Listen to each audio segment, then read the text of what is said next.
दुनिया में जितनी चीज़ें भी आविष्कार की गई हैं और जो आविष्कार करने वाले शख्स रहते हैं, उन्होंने जब वह चीज़ बनाया होगा, जब उस चीज़ का आविष्कार कर रहे होंगे, तो उन्होंने कभी भी यह नहीं सोचा होगा कि इसका इतना बुरा तरह से दुष्परिणाम भी होगा। बहुत सारी ऐसी चीज़ें दुनिया में हैं जो आविष्कार करने के समय शायद कोई सपने में भी नहीं सोच सकता था उस समय कि आगे चल कर के उस चीज़ का उपयोग से ज़्यादा दुरुपयोग होगा। आज की कहानी भी मोबाइल फ़ोन से रिलेटेड है और जो मोबाइल फ़ोन मार्टिन कूपर ने जब इसका 1973 में इसका आविष्कार किया था, तो शायद उनको बिल्कुल भी अंदाज़ा, बिल्कुल भी थोड़ा सा भी उनके दिलो दिमाग में यह बात नहीं आई होगी कि एक समय में आगे चलकर यह क्राइम, कितनी सारी क्राइम को यह जन्म देगा। भारत में मोबाइल फ़ोन सर्विस जो है 23 जुलाई 1995 को लॉन्च शुरू हुआ। उस समय भी किसी के दिलो दिमाग में यह बिल्कुल भी नहीं आया होगा।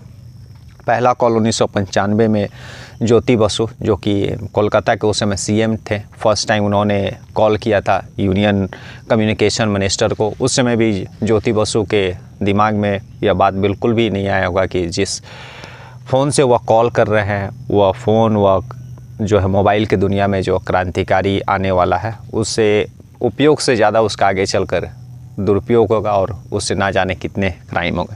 आज की भी कहानी एक ऐसी कहानी है जिसमें एक लड़की को मोबाइल फ़ोन पर गेम की लत लगती है और फिर उसका संदिग्ध हालात में जो है मौत हो जाता है। नमस्कार, मैं हरेंद्र और आज आप इस क्राइम स्टोरीज़ में ऐसे ही एक दर्दनाक कहानी सुन रहे हैं। दरअसल ये कहानी जमशेदपुर की है। जमशेदपुर में एक कदमा थाना लगता है। यह कहानी उसी कदमा थाना में रहने वाली एक लड़की जिसका नाम सोमा साव था, उसी की है। दरअसल सोमा साव जो है अपने परिवार में सबसे छोटी थी। परिवार के जो मुखिया थे वह समीर साव तीनों बेटियों को जो है पढ़ा लिखा रहे थे। 2 बेटियों का उन्होंने पढ़ाने लिखाने के बाद बाकायदा अपना जो जिम्मेदारी रहता शादी करवाने का, वह अच्छे घर में शादी भी करवा देते हैं। अब सोमा साव जो है घर में सबसे छोटी थी, सबसे ज़्यादा उसका मान होता था, बहनें भी उसको सबसे ज़्यादा दुलार और प्यार किया करती थी। पिता ने भी उसको कभी कोई चीज़ का दिक्कत नहीं होने दिया और ना ही कभी किसी चीज़ को लेकर के उन्होंने टोका कि तुम यह कपड़ा मत पहनो या फिर वहाँ मत जाओ। उस दिन सोमा ने जो चाहा उसके पिता उसी में अग्री हो जाते थे। पढ़ाई करने के, मैट्रिक करने के बाद, इंटर करने के बाद जब वो बीबीए करना चाहती थी, उस समय भी पिता ने उसका जो है जमशेदपुर का जो टॉप कॉलेज, प्राइवेट कॉलेज रहता है, वहाँ उसका दाखिला करा देते हैं। सोमा भी जो है मेहनती थी, पढ़ने लिखने में ठीक ठाक थी। परिवार जो था बहुत ज़्यादा अमीर नहीं और ना ही ज़्यादा कोई गरीब था। पिता जो है कदमा एरिया से थोड़े से दूर पर जो है ठेला लगाते थे और उसी ठेला से जो कमाई होता था उससे जो है अपना परिवार चलाते थे और 2 बेटियों का जो है वे पढ़ा लिखा कर उन्होंने शादी भी कर दिया था। तो मिला जुला कर सब चीज़ ठीक चल रहा था, किसी चीज़ का कोई ज़्यादा दिक्कत नहीं था। सोमा जो है धीरे धीरे बड़ी होती है, वह भी अपने घर का हालात और पिता की जिम्मेदारियों का उसको एहसास धीरे धीरे होते चलते जाता है और इसी के कारण जो है वह प्राइवेट ट्यूशन भी दिया करती थी कुछ बच्चों अपने कॉलेज या पैकेट खर्चा निकालने के लिए, और साथ साथ जो है वह कॉलेज भी जाया करती थी। 2 दिसंबर का दिन था इसी महीने का। सोमा जो है घर से निकलती है और घर से निकलने के बाद जो है कॉलेज जाती है और डेली का उसका रूटीन था कि 9-10 बजे वह कॉलेज के लिए निकलती थी और फिर जो है शाम को 6 बजे तक वह घर वापस आती थी। लेकिन 2 तारीख को जो है वापस वो अपने घर आती नहीं है। बीच में एक दफ़ा माँ ने जब शाम को उसको कॉल किया, उस समय सोमा से उसका अपने माँ से बात हुआ था और वह बोली थी कि मैं जो है ट्रैफिक में फंसी हुई हूँ, जल्दी घर पहुँच जाऊँगी। लेकिन काफ़ी समय बीत जाते हैं, घर पहुँचती नहीं है सोमा। माँ को और उसके पिता जो दुकान लगाए हुए थे उनको भी जब यह बात पता चलता है कि सोमा शाह जो अभी तक घर नहीं आई है, तो सभी को टेंशन होता है। फिर यह बात जो है बहनों को भी पता चलता है, उन लोगों को भी सोमा को लेकर के चिंता होने लगता है। सभी लोग उसके मोबाइल पर जो है दोबारा तिबारा फ़ोन करते हैं, लेकिन उसका फ़ोन लगातार स्विच ऑफ आता है। दोस्तों से उसके पिता जो है फ़ोन करते हैं, जो उसकी सहेलियाँ थी पास की, उन लोगों से पता चलता है कि सोमा साहब जो है वह तो आज कॉलेज ही नहीं गई थी। जब यह बात उसके घर वालों को पता चलती है तो उन लोगों को भी आश्चर्य होता है कि सोमा घर से 9-9:30 बजे के करीब में निकली थी कॉलेज जाने के लिए, लेकिन जो है वह कॉलेज गई नहीं। तो आखिर गई कहाँ? फिर जो है वह जिन बच्चों को ट्यूशन दिया करती थी उन लोगों से भी पूछताछ करती है, लेकिन कोई भी कहीं से कुछ जानकारी नहीं मिल पाता है। बस एक उसकी सहेली थी, उसी से पता चलता है कि जो है सोमा जो है कॉलेज नहीं आई थी। और जब परिवार के लोग और भी उसके सहेलियों और दोस्तों से उस अपनी बेटी के बारे में जानकारी पूछते हैं, पूछताछ करते हैं, तो पता चलता है कि सोमा जो है एक शख्स एक लड़के को ट्यूशन दिया करती थी, जो कि उम्र में उससे बड़ा था, जो कि उसके इलाके से लगभग 4-5 किलोमीटर की दूरी पर था, एक सोनारी एरिया। और उसी सोनारी एरिया में एक परवीन नाम का एक लड़का रहा करता था। उसी को वह जो है ट्यूशन दिया करती थी, और वो सोमा जो है दिन भर उसी के साथ जो है उस 2 तारीख को देखी गई है। जब परिवार के लोगों को यह बात पता चलता है तो वे लोग परवीन से भी पूछते हैं, और उसके बाद जो है तब तक 9-10 रात बज गया रहता है। परिवार के सभी सदस्य जो लोग नज़दीकी थाना कदमा थाना में जाते हैं और अपनी बेटी के गुमशुदगी का रिपोर्ट लिखाते हैं। खैर किसी तरह से रात बीतता है। सोमा का कुछ भी कहीं से कोई पता नहीं चल पा रहा था कि उसका मोबाइल भी स्विच ऑफ आ रहा था। सुबह हो जाता है, तभी सुबह में कदमा थाना से दूरी पर ही एक नदी है, और उसी नदी में जब लोग सुबह में नहाने और बाकी अपना काम के लिए गए हुए रहते हैं, तब उनको एक नदी के किनारे एक लाश दिखाई देती है। लाश दिखाई देने के बाद जो है वहाँ पर और भी जो लोग रहते हैं उन लोगों का जो वहाँ पर जमावड़ा लग जाता है। नदी के किनारे जो अपने नहाने और कपड़ा धोने के लिए गए हुए थे वे लोग पुलिस नज़दीकी थाना को इन्फॉर्म करते हैं। नज़दीकी थाना वहाँ पहुँचती है।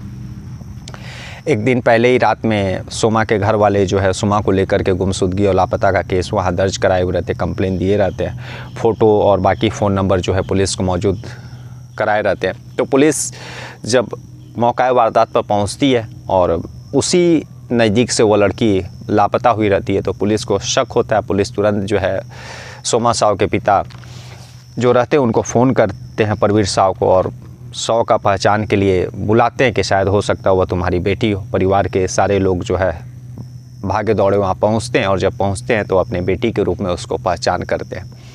पुलिस जो आसपास का जो झाड़ी रहता है वहाँ पर कुछ और भी सबूत जुटाने का प्रयास करती है, क्योंकि जैसे उसके पिता ने बताया था कि वह कॉलेज गई थी और उसके साथ मोबाइल, उसका पर्स और बैग, ये 3-4 चीज़ें थी। लेकिन वहाँ पर कुछ भी पुलिस को उस लाश के पास से लाश के साथ कुछ भी बरामद नहीं होता।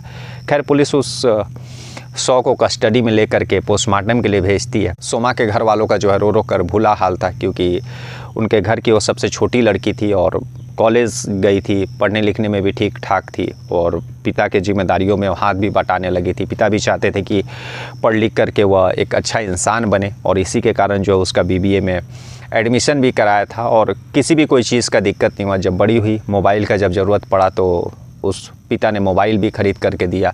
लेकिन धीरे धीरे सोमा जो है मोबाइल में इतना बिजी हो गई और इतना उसमें मशगूल हो गई कि उस जो है बाकी और चीज़ों पर और उसका ध्यान, यानी पढ़ाई पर और बाकी और चीज़ों पर उसका ध्यान कम रहने लगा। दरअसल वह 1-1.5 साल पहले की बात है।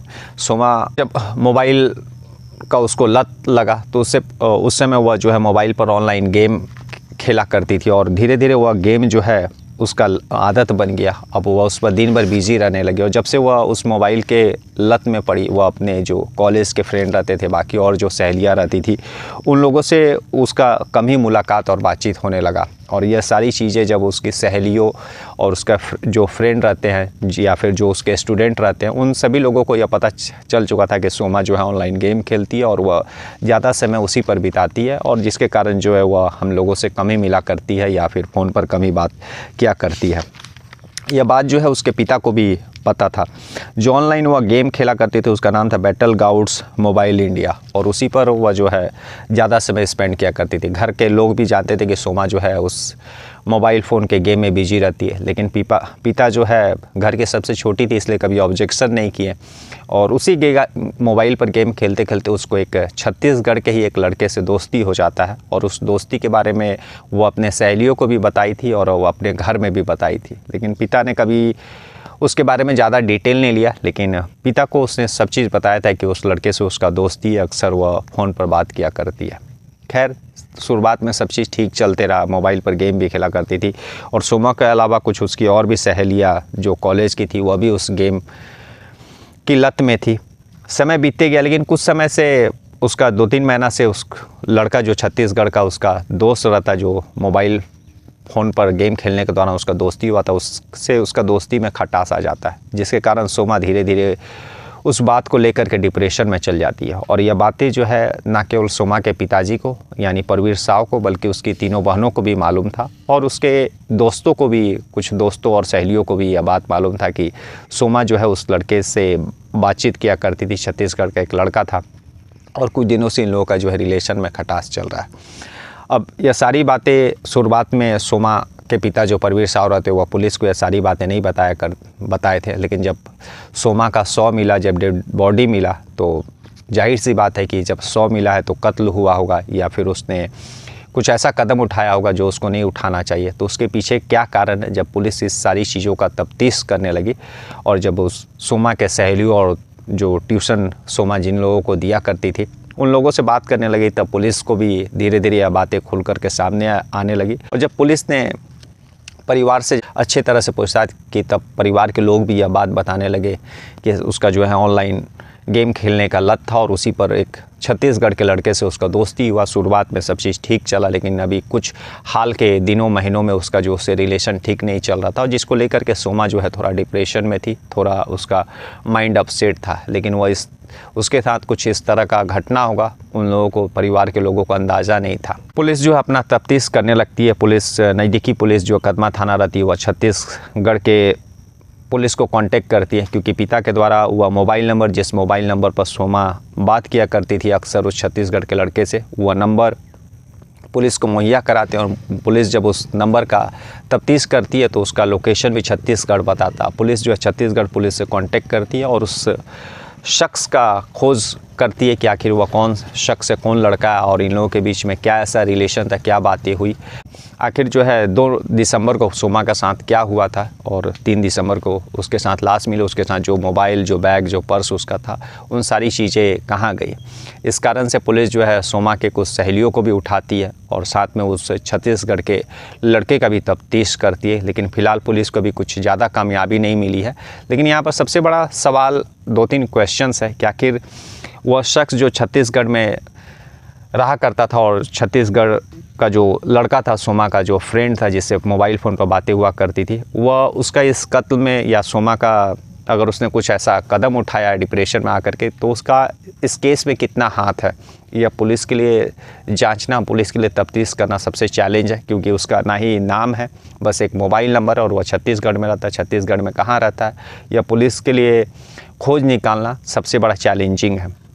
और दूसरा बात कि आखिर उसने ऐसी क्या बात हुई थी कि सोमा जो है डिप्रेशन में चल गई थी और उसने अंत में, क्योंकि पुलिसिया तफ्तीश में पहले ही नज़र से जब उसका डेड बॉडी मिला और सारा चीज़ पुलिस ने तफ्तीश किया और लोकल जो न्यूज़पेपर और अखबारों में आया, तो यही निकल करके क्या आया कि सोमा जो है उस लड़के से दोस्ती थी, लेकिन दोस्ती में खटास आ गया था और जिसके कारण सोमा जो है डिप्रेशन में चल गई थी और अंत में उसने जो है आत्महत्या कर लिए, यानी जो है नदी में कूद करके जान दे दी। लेकिन इसका कोई प्रत्यक्ष कोई गवाह नहीं है, बस एक काल्पनिक या फिर शक के बुनियाद पर ऐसा जो है सारा चीज़ निकल करके बाहर आ रहा है। पुलिस अभी इस केस में तफ्तीश कर रही है, आगे देखते हैं इसमें क्या रिजल्ट आता है। दरअसल आज की कहानी यह सुनाने का उद्देश्य किसी को परेशान करना या फिर किसी को बदनाम करना नहीं है, बल्कि यह बताना है, यह जाहिर करना है कि हम अपने जो घर के बच्चे रहते हैं उन लोग दिन भर मोबाइल पर क्या कर रहे हैं, उन सारी चीज़ों को हम लोगों को देखना चाहिए। जैसा कि सोमा के पिता को पता था शुरुआत से कि उनकी बेटी जो है मोबाइल फ़ोन पर गेम खेलने का लत है और छत्तीसगढ़ के एक लड़के से कांटेक्ट में उससे बराबर बात किया करती है। लेकिन सोमा के पिता, ना ही उसके बहन ने और ना ही जो दोस्तों ने यह कोशिश किया जानने के आखिर वह कौन सा शख्स है और वे दोनों क्या बात कर रहे हैं। और इसी के कारण जो है सब चीज़ जानते हुए भी जो है सोमा जो है डिप्रेशन में चली जाती है और उसके बावजूद भी घर वालों का नींद नहीं टूटता और अंत में ऐसा कुछ उन लोगों के बीच में होता है कि सोमा जो है अपना जीवन ख़त्म करना ही मुनासिब समझती है। इस कहानी के थ्रू यही बताना चाहते हैं कि अपने घर के बच्चों के एक्टिविटी पर नज़र रखिए और क्या सही है क्या गलत है उसी टाइम उस चीज़ को पॉइंट आउट करिए, उस चीज़ को जानने का कोशिश करिए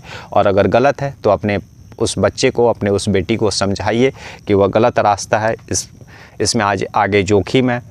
तो इस तरह से काउंसलिंग करने का ज़रूरत है ताकि जो आजकल हर शहर में आत्महत्याएं की जो घटनाएं बढ़ रही है वह कम हो सके, उस पर पूरी तरह से अंकुश लग सके। कल हम लोग फिर ऐसी किसी कहानी के साथ मिलेंगे, तब तक के लिए नमस्कार, जय हिंद, जय भारत।